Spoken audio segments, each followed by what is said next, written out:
Another day, another vlog. Thank you, Lord, for this day. Nung isang araw ko pa nga kinikrave itong ampalaya na to, ay Diyos ko, for today's video, yan yung ulam natin.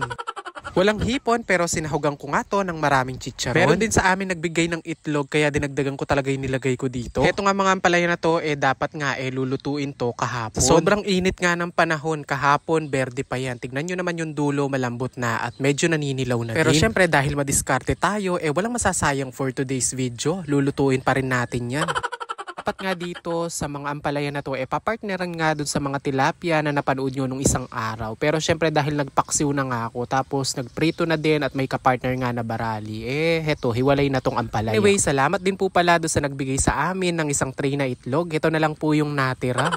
Don't worry, kahit basag na nga yung shell niyan, buo pa naman yung itlog sa loob. Kuha na nga pala ako ng bawang at sibuyas na gagamitin ko nga sa paggisa at yung 6 na itlog na natira nga. Charon na nga lang pala yung pangsasahog natin dito sa ating ampalaya. Meron pa naman nga kami kakong shrimp cubes at yun na lang yung gagamitin natin pampalasang hipon mamaya. Nga pala ako maaga nagising for today's video, kaya naman naunahan ako sa pagsasaing nung kapatid ko. Okay na okay yung tulog ko for today, kaya naman kung mapapansin nyo ay nag-glow tayo ng very light. Tsaka syempre yung ginagamit ko sa sabon, kaya kung gusto nyo ilalagay ko yung link sa my comment section. Huwag nyo na lang pansinin yung mga tigyawat ko na palubog na. Abay Diyos ko, penyamal ko na naman ing mani, kaya yan, lulwala.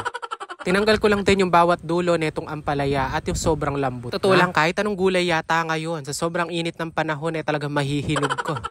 Every time na magluluto nga ako ng ampalaya, pinakakatanggal ko nga pala yung buto at yung pinakaputi na nakadikit nga dun sa may loob para matanggal ng konti yung pait. Di ko nga alam kung totoo ba yun pero tinry ko na din. Okay lang din naman sa akin kahit mapait yung ampalaya, ay mas burike ito, mas healthy.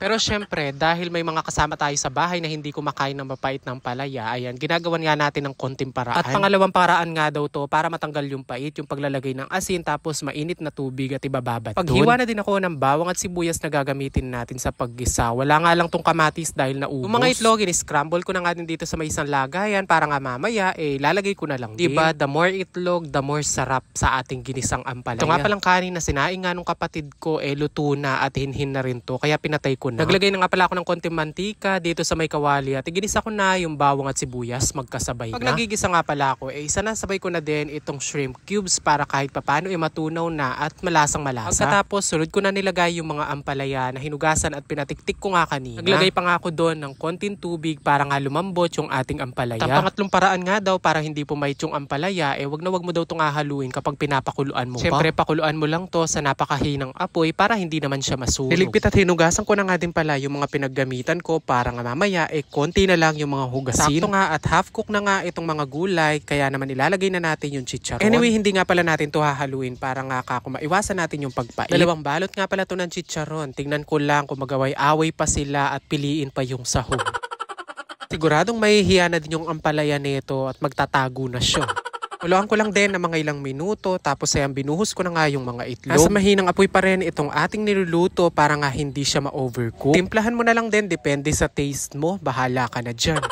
Anyway, luto na nga pala to, ready to serve at ready to eat na itong ating ampalaya. Perfect na perfect tong ulam na to para sa mga tito-tita mong may diabetes. Char! Diba, ito na yung sinasabi ko sa inyo na meron pa talagang paksiw at magtatagal talaga yan. Anyway, if you enjoy watching this video, don't forget to like, follow, and share. See you again on my next vlog. Babu!